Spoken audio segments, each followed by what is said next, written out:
Hello and welcome to Press TV's Debate. I'm Marzia Hashimi. Thanks so much for being with us. Well, the bag of tricks of the enemies of the Syrian government just continue to get deeper. We have witnessed many different angles of attacks on Damascus since 2011, and now the latest seems to be Jordan's growing role in trying to bring down the government of Syria. Hundreds of American soldiers have landed in Jordan with the excuse of protecting the country from a spillover from the Syrian conflict. This at the same time that Washington continues to say that Damascus, not the insurgents, has used chemical weapons against its own people. Stay with us on this debate as the plot thickens in and near Syria. The U.S. Army is holding joint drills with Jordanian troops near the Syrian border. The drills are said to be part of preparatory work to carve out a buffer zone inside Syria. Although the US and Jordan claim that the zone is intended for relocating hundreds of thousands of Syrians who have taken refuge in Jordan, observers believe it is designed for a Libya-style intervention. In other words, they believe the buffer zone will be used as the seat of an opposition government and as a launch pad for toppling President Assad. Previous attempts to create buffer zones near the Turkish and Lebanese borders came to nothing due to the potency of the Syrian army's firepower. The US and Jordanian officials have been engaged in shuttle diplomacy over Syria in recent days. Last week, the US Defense Secretary Chuck Hagel visited Jordan, and Jordan's King Abdullah II met with US President Barack Obama in the Oval Office in Washington to discuss Syria. Meanwhile, foreign-backed insurgents have stepped up their attacks against government troops in Daraa, near the Jordanian border. Reports have said Israel's drones have also provided the militants with backup in the region. Analysts believe that Jordan will benefit from the buffer zone. Oman has been turning a blind eye to the influx of Jordanian extremists into Syria, and it will certainly be relieved if they are killed in fighting there. Jordan has always considered extremists a threat. A buffer zone in Syria will also pave the way for the relocation of the thousands of Syrian refugees that have settled in Jordan, lifting a burden from the shoulders of Jordanian officials. Jordan has said before that it's neutral as regards Syria, but reports have said Oman was lured into involvement in the Syrian conflict by Saudi Arabia and Qatar. The two countries allegedly asked Jordan to become more involved in exchange for financial aid. However, many people in Jordan are against any foreign intervention in Syria, particularly by the US. They have staged rallies in Oman protesting against intervention and burning US flags to show their anger in advance of any such move. But there are serious doubts whether the people's voices will be heard by those in control of the decisions. To the support that you...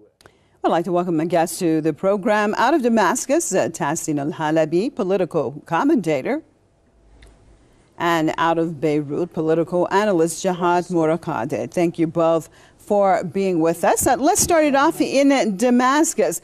Now, Amman continues to say that it is really not taking any side in this situation of Syria. Do you think that Jordan has been neutral? No.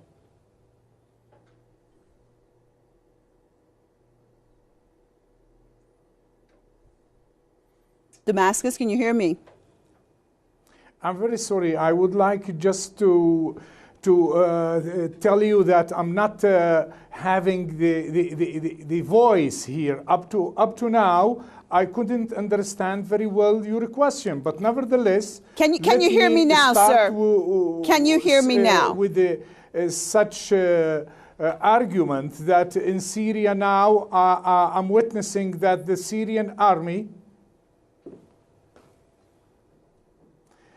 The Syrian army is trying to surround all the suburbs of Damascus with military forces. And such Syrian army actions around Damascus, from Jobar to Barzeh to other areas, are going well within those last few days, and maybe they would continue for more few days, because the decisive decision now from the government of Syria, from the commandership of the army, that within 2 weeks everything should be clean in the suburbs of Damascus, whether it is Douma or whether it is Jobar or other areas.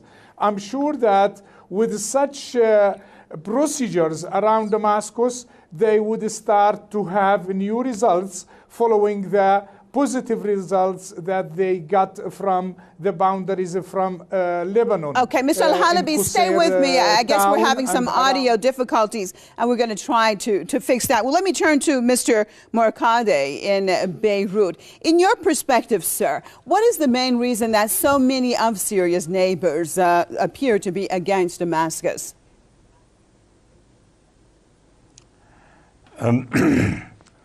So many of Syria's neighbors appear to be against Damascus. It's difficult to say because Lebanon, for example, is not against Damascus. There is a part of the Lebanese political spectrum who supports the regime in Damascus. Turkey was not against Damascus in the beginning, and Jordan was not either.